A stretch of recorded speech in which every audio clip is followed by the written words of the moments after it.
Hey guys, I am going to make for you a creamy chicken pot pie soup. So doesn't that sound really nice and warming, especially for me today? It is a cold wintry day, a lot of snow coming down. So here's the deal. A lot of times when you make chicken pot pie, my mom absolutely loves it. It's made with heavy creams and a lot of fat. So I'm going to show you how we are going to make a creamy pot pie soup with none of the guilt. So right here I have some cauliflower, and the cauliflower was in a pot of boiling water and it is softened, so I boiled it for about 15 minutes, and now I'm just going to roughly chop it, because this is the secret ingredient that is going into the pot pie that is actually going to make it creamy, so we're not going to have any of the guilt with the heavy fattening cream. So that's going to go right in here.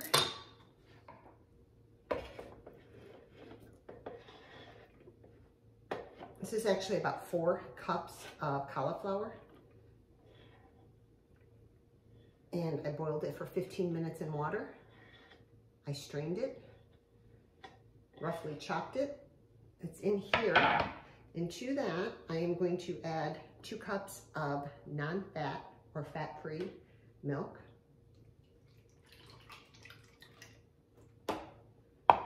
And to that, I'm going to add half a cup of cheese. Put the lid on it.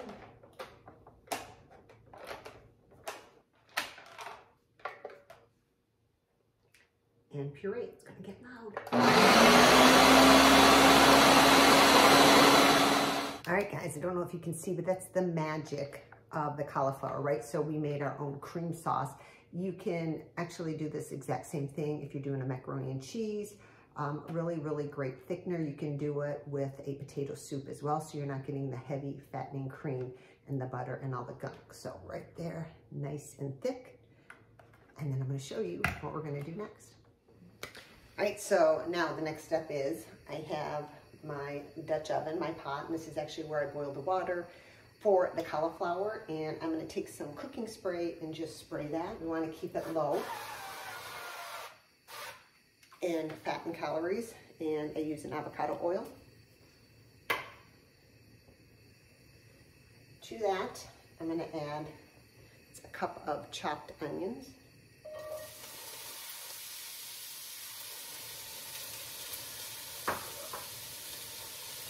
And to that, I'm going to add some minced garlic.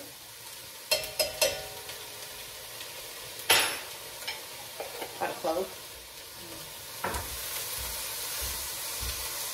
All right, so after the onions have softened and the garlic is cooked, I'm just going to start adding the rest of the ingredients.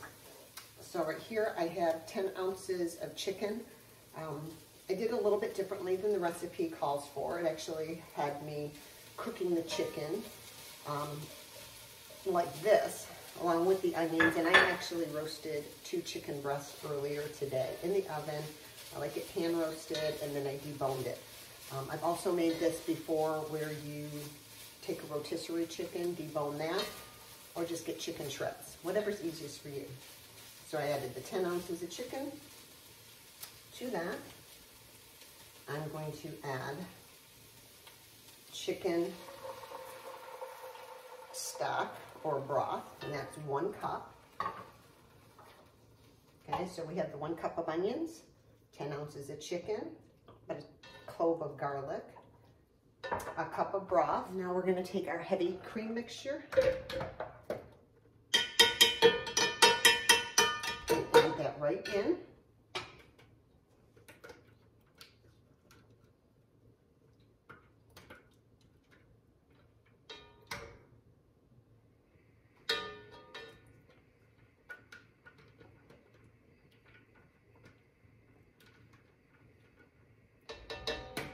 And it's very simplistic, right, if you have everything done in advance.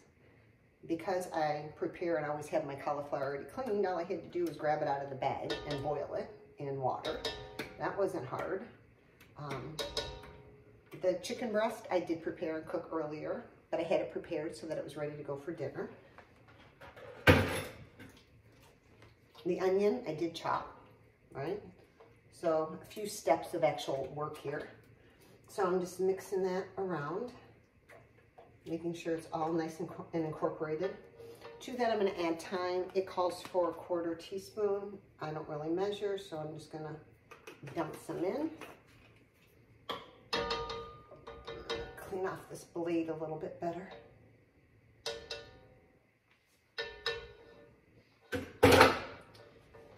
And to that, you're going to add mixed vegetables.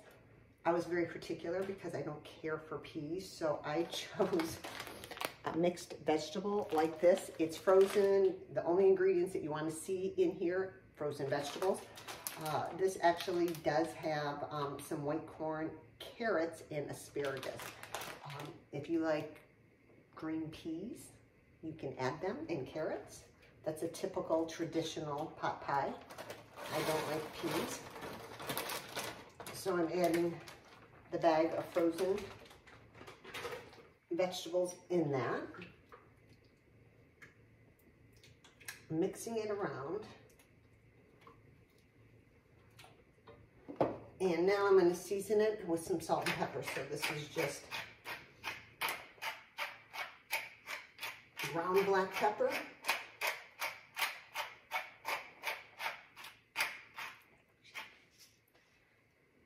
And take a couple pinches of coarse salt. And again, once this is heated through, I'm going to taste it, make sure it's okay, and see if I have to add anything else to it. To this, I almost forgot. I started to put the lid on, and then I remembered I forgot sage, so I have some ground sage, and this really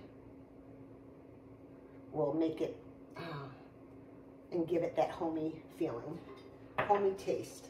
So I mixed the ground sage in there. Now I'm going to put the lid on it. I'm going to set it, forget it, and do the dishes. Okay, so I am just going to put a lid on it and then set it and forget it, let it come up to a boil, heat everything through, and then I will serve it up. All right, guys, so I got my dishes done while this was heating up. I'm going to give it a try. Let's take a little taste. Oh, I gotta get some carrots in there. It's gonna be hot.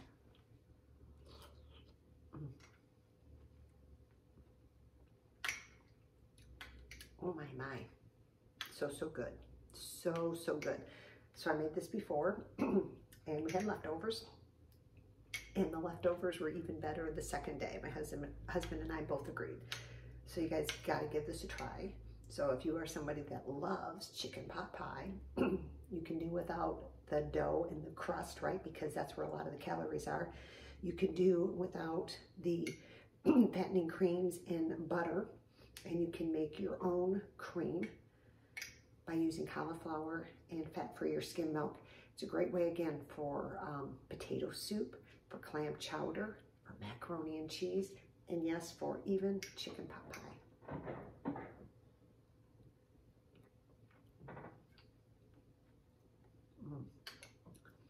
If you make this recipe, comment and let me know what you thought of it.